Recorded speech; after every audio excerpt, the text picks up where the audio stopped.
Good morning, traders. This is Jim Comiskey, Senior Market Strategist at MF Global, coming to you live on Wednesday, the 19th of October. A little after 9 o'clock. Just to give you some color on the metals complex, amongst other things. First of all, I got to say this, the opinions that I'm about to express are mine and mine alone and not necessarily shared by MF Global. Okay? By the way, happy anniversary. Today is the 24th anniversary of the Dow Jones, the Black Monday. Dow sold off 22%, knocked $500 billion off the stock market. I remember that day well. I was actually working for E.F. Hutton at the time, just to give you a quick one. In the bond pit downstairs, bonds lock limit up, and we just sat there, slack-jawed, watching the stock market melt down. It's quite a day. Anyways, the gold is currently up $3.40 to $1656.50. Silver up just 1 penny, $31.84. The copper down 5 cents, $331.10. Greenback down 33 to $77.08. The European currency up 62 to $137.96. I just had a discussion with a gentleman, actually more of a friend than a customer. Okay, but he came to me with this. And I pulled a chart. Now, I don't know if you guys can see this, but if you're watching me, you probably have a charting service available. But I overlaid a daily gold chart, okay, with a 144-day moving average and a 100-day moving average. Provides a beautiful band of support. Okay, now, you can always retro moving averages to something.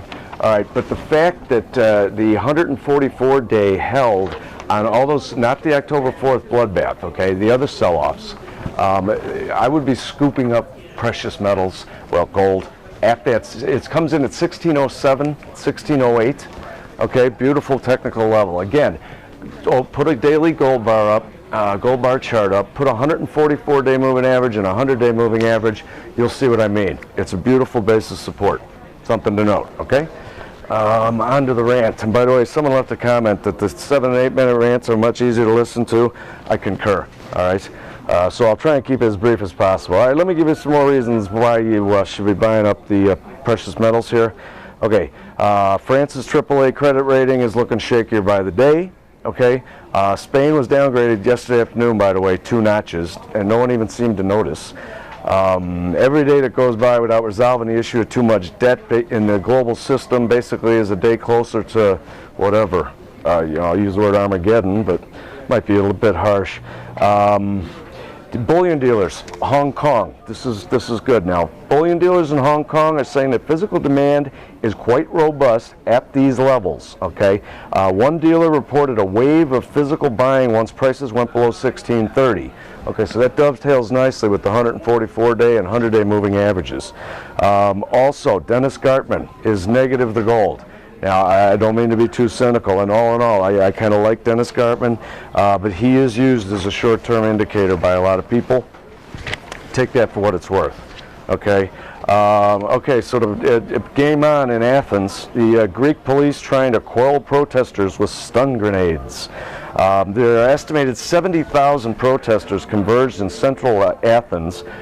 They marched peacefully, but chaos soon unfolded outside the parliamentary building as crowds clashed with police who tried to disperse them with tear gas. Some people set fire to a presidential sentry post. All sectors, from dentists, state hospital workers or state hospital doctors, lawyers, shop owners, tax office workers are on strike. All right, now let's think about that last one. Tax office workers. All right, so in essence, you've got a country that needs all the money it can get, and their tax collectors are on strike. Note the irony there. A couple more things. Oh, this is a good one. This is courtesy of Zero Hedge, okay? Submitted by a gentleman named George Washington. Bank of America. All right, now what they've done is last month, as reported by the OCC, the Office of the Comptroller of Currencies, all right, Bank of America shifted $75 trillion of derivatives at the end of June, okay, from their Merrill Lynch securities unit to Bank of America, NA, North America. All right, now what this means, I'm going to say that again quickly now, okay? Bank of America at the end of June, according to data compiled by the OCC, okay, Office of Comptroller of Currency, reported that they shifted $75 trillion of derivatives at the end of June from their Merrill Lynch securities unit to Bank of America, North America. All right, so in essence, what this means here, folks, is that this amounts to a direct transfer of derivatives from counterparties of Merrill Lynch to us, the taxpayer, via the FDIC. Okay, so suddenly these derivatives are insured by you and me. Now, apparently there's a big fight going on between the FDIC and the Fed about this. The Helicopter Ben is okay with that. The FDIC is not. Memories of the S&L bailout loom very large in the FDIC's minds. Okay. Shout out to Turd Ferguson. I know a lot of you guys follow him, and by the way, I had about a 15-20 minute talk with him yesterday. He's a great guy, as I'm sure you guys think too. I'm going to be doing a podcast with him tomorrow, and apparently, once everybody that's concerned here legally, legal department, signs off on it, he's going to post it come, I think, Saturday. Now, obviously, don't hold me to that or Turd to that. But I'm going to be doing a podcast with him, so it should be a lot of fun. Okay?